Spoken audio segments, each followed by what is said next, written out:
সেইখান থেকে তোমার বানিয়ে নিয়ে এসেছি। না না, ওরা দুজনে বানাইছে, চিংড়ি দিলে হয়ে যায়।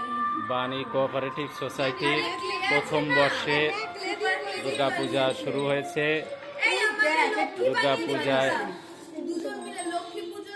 পূজা কমিটির সেক্রেটারি এবং সভাপতি দুজনে আছে। পূজা কমিটির সভাপতি আমাদের দেখছেন টু দাসকে। টু আপনি লক্ষ্মী পুজো দেন না? লক্ষ্মী পুজো করেন তো আপনার ঘরে? ঠাকুরমশাই করে? টু আর এই দেখছেন সেক্রেটারি আমাদের ঋদ্ধা।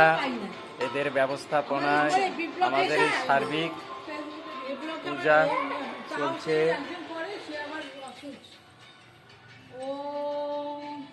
আর আমাদের পুরোহিতের দায়িত্বে আছেন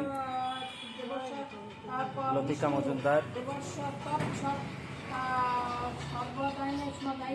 চলছে প্রথম বর্ষে ষষ্ঠী পূজা, মহাষষ্ঠী। সবাইকে শুভেচ্ছা, স্বাগতম, ভালোবাসা, প্রীতি, শুভেচ্ছা। সবাই ভালো থাকুক, সুস্থ থাকুক।